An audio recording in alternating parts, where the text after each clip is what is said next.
channel Digital Edu. I got no love for the fakeness. If you wanna play tough and wanna hate this, I'll always show up and make a statement. I don't ever slow up, no I don't take shit. I got no love for the fakeness. If you wanna play tough and wanna hate this, I'll always show up and make a statement. Everything I do so instinctive and so passionate. Every word. Assalamualaikum warahmatullahi wabarakatuh, salam sejahtera untuk kita semuanya. Jumpa lagi dengan Digital Edu, kabar hari ini bahwa Menteri Pan-RB bahas progres pengadaan P3K dan platform digital manajemen ASN bersama BKN.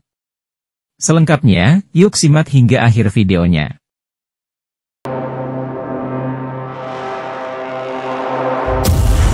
Pengadaan calon aparatur sipil negara, CASN, pegawai pemerintah dengan perjanjian kerja, P3K, saat ini telah sampai proses verifikasi dan validasi yang dilakukan oleh Badan Kepegawaian Negara, BKN. Verval tersebut dilakukan pada 1.788.851 tenaga non-ASN yang masuk database BKN. Pelaksanaan verval dilakukan menggunakan aplikasi verifikasi tenaga non-ASN, yaitu pada laman verifnonasn.bkn.go.id. Verval tersebut dilakukan dengan 6 kriteria berdasarkan kelompok kerja.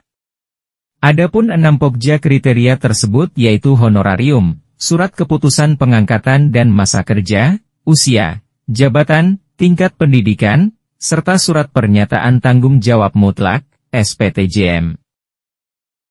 Menteri Pendayagunaan Aparatur Negara dan Reformasi Birokrasi, Abdullah Azwar Anas, mengatakan, sebanyak 1,28 juta formasi telah ditetapkan Kementerian Pan-RB untuk rekrutmen CASN tahun 2024. Pendaftaran CASN 2024 dapat dimulai setelah proses verval rincian formasi yang diajukan instansi pemerintah selesai dilakukan.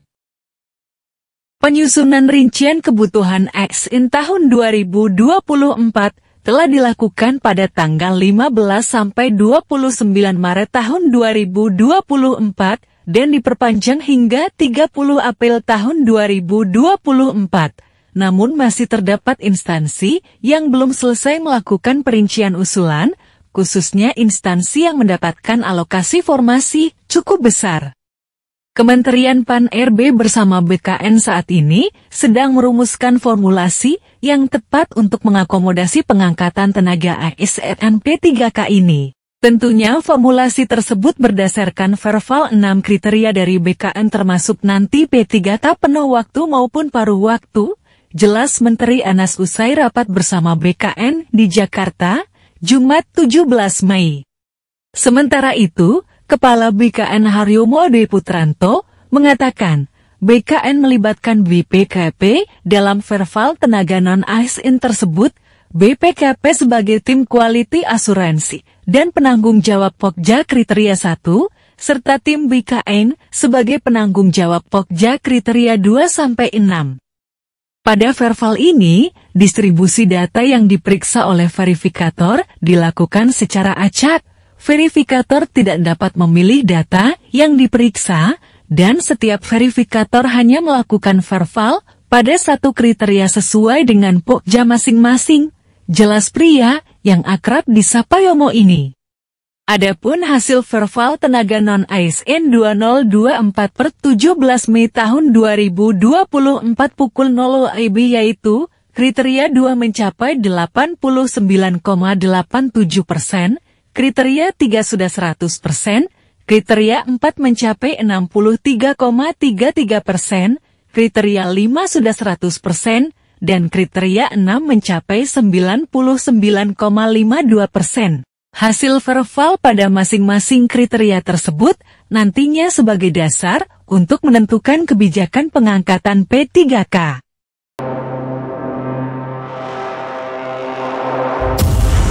Sementara itu terkait platform digital manajemen ASN, Kementerian Pan-RB telah melakukan uji coba bulan April tahun 2024 lalu pada 6.581 peserta dari 40 instansi. Platform ini ke depan menjadi wadah kolaborasi berbasis digital bagi seluruh ASN dan nantinya akan masuk pada portal layanan aparatur negara. Kemenpan RB menetapkan persetujuan formasi pada 8 instansi penyelenggara sekolah kedinasan dengan alokasi 3.445 formasi.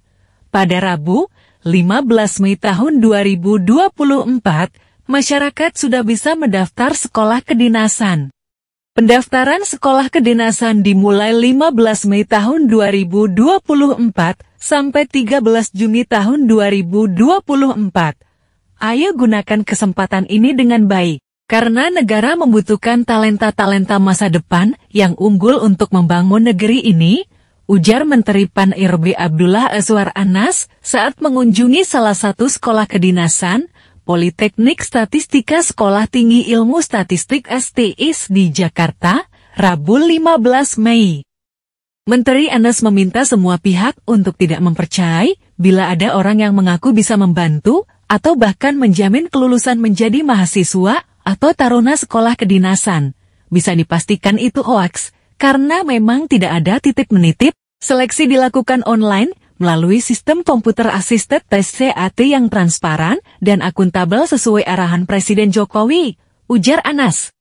Anas merinci, sekolah kedinasan yang akan diberikan alokasi formasi adalah Politeknik Keuangan Negara STN, Institut Pemerintahan Dalam Negeri EPDN, Sekolah Tinggi Intelijen Negara STIN, Politeknik Siber dan Sandi Negara, Politeknik Statistika STIS, Politeknik Ilmu Pemasyarakatan, dan Politeknik Imigrasi, 22 sekolah kedinasan di bawah naungan Kementerian Perhubungan, serta Sekolah Tinggi Meteorologi, Klimatologi, dan Geofisika STMKG.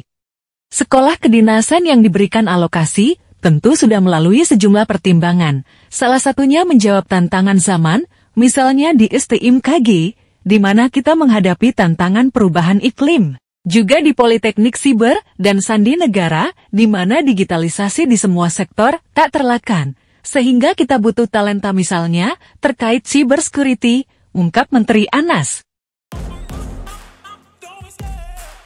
Demikian kabar hari ini, semoga bermanfaat. Terima kasih sudah menonton Digital Edu.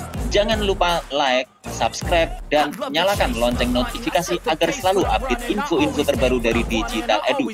Semoga kita diberi kemudahan dan kelancaran dalam segala urusan, diberi kesehatan, rezeki yang berkah, dan panjang umur. Saya mewakili Digital Edu, mohon maaf bila ada kekurangan.